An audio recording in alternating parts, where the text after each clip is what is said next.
વિજાપુર ધારાસભ્ય સીજે ચાવડાના હસ્તે કુકરવાડા ગામે રોડનું ખાતમુહૂર્ત કરવામાં આવ્યું।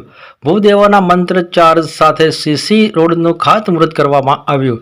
કુકરવાડામાં વિકાસના કામોની શુભ શરૂઆત। વસઈ જિલ્લા સદસ્ય રાજેશભાઈ પટેલ, કુકરવાડા તાલુકા સદસ્ય મનીષાબેન નિકુંજભાઈ પટેલ દ્વારા કુકરવાડાના નાગરિકોની સુવિધાઓ માટે વધુ એક ઉમેરો। કુકરવાડા ગ્રામ પંચાયતથી ચોકસી બજાર, મુખ્ય બજારથી કુકરવાડા બસ સ્ટેન્ડ સુધીનો સીસી રોડનું ખાતમુહૂર્ત કરવામાં આવ્યું। 0.50 મીટર લંબાઈ, અંદાજે ₹85 લાખના ખર્ચે નવીન રોડનું નિર્માણ કરવામાં આવશે। રોડના ખાતમુહૂર્ત કાર્યક્રમમાં વિજાપુર ધારાસભ્ય સીજે ચાવડા, વિજાપુર તાલુકા પ્રમુખ હાર્દિક પટેલ, વસઈ જિલ્લા સદસ્ય રાજેશ પટેલ, વિજાપુર પૂર્વ દંડક નિકુંજભાઈ પટેલ, કુકરવાડા સરપંચ ભગવતીબેન પટેલ સહિત રાજકીય સામાજિક આગેવાનો, કુકરવાડા નગરજનો હાજર રહ્યા। વિજાપુર ધારાસભ્ય સીજે ચાવડાએ ખાતમુહૂર્ત પ્રસંગને લઈ જણાવ્યું કે કુકરવાડામાં આવનાર સમયમાં વિકાસના જે પણ કામો બાકી છે તે જલ્દીથી પૂરા કરવામાં આવશે। કુકરવાડામાં મુખ્ય બજાર પાસે આવેલા તળાવને આવનાર ટૂંક સમયમાં વરસાદના પાણીનો નિકાલ થાય તે માટે જલ્દીથી નિરાકરણ કરવામાં આવશે। વિશેષ રિપોર્ટ મુકેશસિંહ, વિજાપુરથી।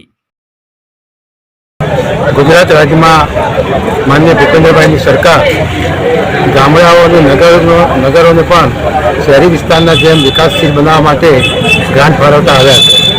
3 લાખ કરોડ રૂપિયાનું આ વખતનું બજેટ છે। એમાં ગામડાના વિકાસને પણ ખૂબ મહત્ત્વ આપવામાં આવ્યું છે। એના ભાગરૂપે આજે કુકરવાડા ગામમાં નાના મોટા સીસી રોડ કે પેવર બ્લોક, પાણીની સુવિધા, સ્વચ્છતા એના માટે તો ગ્રાન્ટ આવે જ છે, પરંતુ 85 લાખ રૂપિયાના ખર્ચે સુવિધા પણ મંજૂર કરવામાં આવ્યો છે। એની ખાતમુહૂર્ત વિધિ આજે કરવામાં આવી। આ સિવાય પણ કુકરવાડા સોખડા એ રોડ પણ જોબ નંબર આપીને માન્ય મુખ્યમંત્રી સડક યોજનામાં મંજૂર કરવામાં આવ્યો હતો। અને રેલવેના ગામોમાં પણ ભારત સરકારની ગ્રાન્ટ અને રેલવેના અધિકારીઓ સાથે સુમેળભર્યા વાતાવરણ રાખીને ખૂબ સારું કામ વિકાસનું એ લોકોએ કરનારા અને રોડ રસ્તાનું કર્યું છે। બીજા જે કંઈ પણ કામો વિકાસને લગતા આજે રજૂઆત આવી છે એને પણ પ્રાધાન્ય આપીને તાત્કાલિક પૂર્ણ કરવામાં આવશે। સાહેબ, ખાસ કરીને કુકરવાડા તળાવની સમસ્યા ખૂબ રહેતી હોય છે ચોમાસાના સમયની અંદર, એના માટે કોઈ આયોજન આપના તરફથી? કુકરવાડા ગામમાં પણ એક તળાવ નથી, ઘણા તળાવ છે। એક તળાવમાં તો નર્મદાનું પાણી નાખવામાં પણ આવે છે, પરંતુ જ્યાં વરસાદી પાણીનો નિકાલ થાય છે તળાવમાંથી બીજા તળાવમાં લિંક કરતી યોજના પણ આપણે આ વખતે મુકાવીશું।